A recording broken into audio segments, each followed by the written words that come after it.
Hello everyone, welcome back to the channel. Contrary to the last video, in this video I'm going to be talking about the 6 most overrated gym exercises that I think you need to replace in your gym workouts. I think that these exercises serve no place in anyone's gym workout unless you're a complete beginner, and that they should be replaced immediately. The first exercise is the lat pull down. What should you replace this with? The pull-up. I had to get that out quick before people start clicking off. The pull-up is superior to the lat pull-down. Here's why.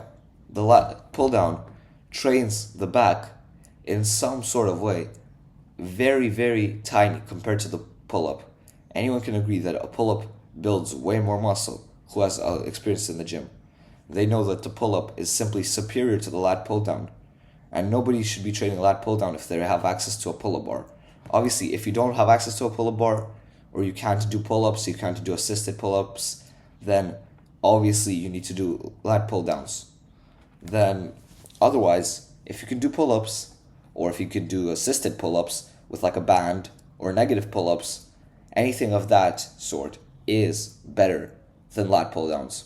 Another benefit of pull-ups is that you also train abs in the process. Pull-ups are a very core-heavy exercise that requires a lot of stability to function properly. Therefore, your abs are being trained as a byproduct of your back training, which is a great benefit of most calisthenic exercises and most standing exercises, or I guess levitating exercises as well. Next exercise I should talk about is crunches. Now, crunches will give you abs to some extent, but I have a couple better alternatives. First of all, there's L raises, which are just a superior version of crunches because you train the lower abs rather than the upper abs. The upper abs are usually trained way easier and they appear naturally when you just cut down and if you have been training lower abs. So yeah, lower abs are a lot better. Upper abs are just kind of useless to train in a way because they'll be unbalanced with your lower abs if you do train them. And the next reason is that you can also pick exercises that are standing, like I said before, to engage your core and build your abs that way. In fact, that's what I did. I've never done ab exercises for a long time in my fitness journey. I've never done them consistently because I found that for me, standing exercises do the job way better. And that's how I built abs as compared to the normal way of just using ab exercises. The next exercise that I need to emphasize, its overratedness, are front raises. The reason for this is that your shoulders have 3 heads, and the front delt is often the most overdeveloped by a factor of 3 to 5. And that is not an exaggeration. For most people, their front delt is 3 to 5 times bigger than their side delts and rear delts. And that's a problem. Your front raises should be replaced with your side raises or lateral raises or rear delt raises because those are less emphasized by exercises such as the bench press, the push-up, the overhead press, the dumbbell press, the incline bench press. Anything of that sort emphasizes the front delta already, which is why the front delt is a useless and overrated exercise that should be replaced with either a side delt or rear delt exercise if you don't have them already.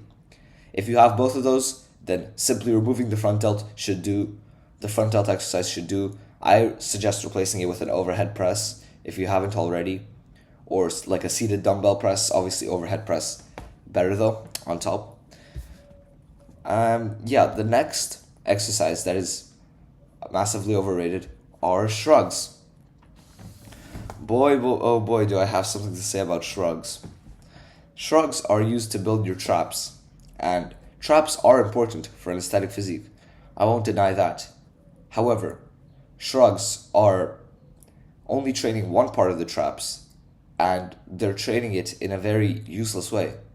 It's not very effective. In my opinion, the best way to train your traps is through shoulder exercises such as the lateral raise. That's how I built my traps. And probably back exercises as well. you don't need to isolate your neck because it gets built just like your forearms as a byproduct of other exercises. However, with your forearms, there's actually some merit to doing extra exercises, whereas with your neck, if you do, it just looks unbalanced to the rest of your physique. It will look too big, which I know is something I've said before, like you can't get too big accidentally, but you can overdevelop a certain muscle compared to the rest of your muscles, and that doesn't look good.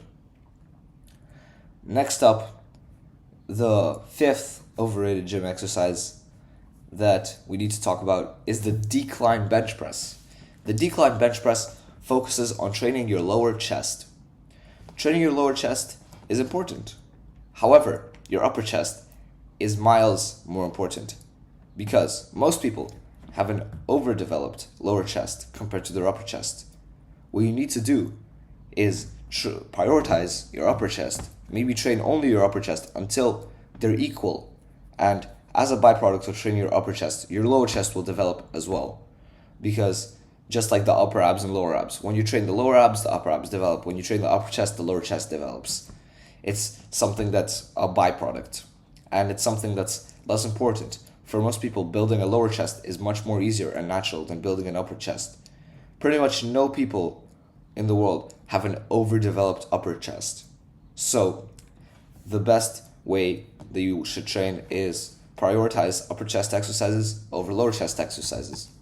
And the decline bench press trains exclusively the lower chest, which is why I think it is a massively overrated exercise that deserves no place in people's workouts. Now, the final and most overrated exercise that I believe is really bad and shouldn't be in people's workouts is calf raises. I might get a lot of flack for this, but I think calf raises do not contribute to an aesthetic physique at all. I think the only reason you would have it is if you want to step on a bodybuilding stage, but if you just want to have an aesthetic physique, maybe even if you want to be an athlete, it's useless. If you want to be an athlete, it's not only useless, it's also bad. But if you just want to train to have an aesthetic physique, having massive calves doesn't contribute to that. And that's why I believe calf exercises are useless and overrated. And I've trained it a couple times. Obviously, I noticed some progress, but I just don't like how it looks with bigger calves. So I think it's an overrated exercise. Yeah, that's it for this video. Like the video, subscribe to the channel, check out my Patreon. I have a paid community there where I have my own courses and weekly calls and a bunch of other sick benefits. And check out one of these two videos up here. And that's it for today. See ya.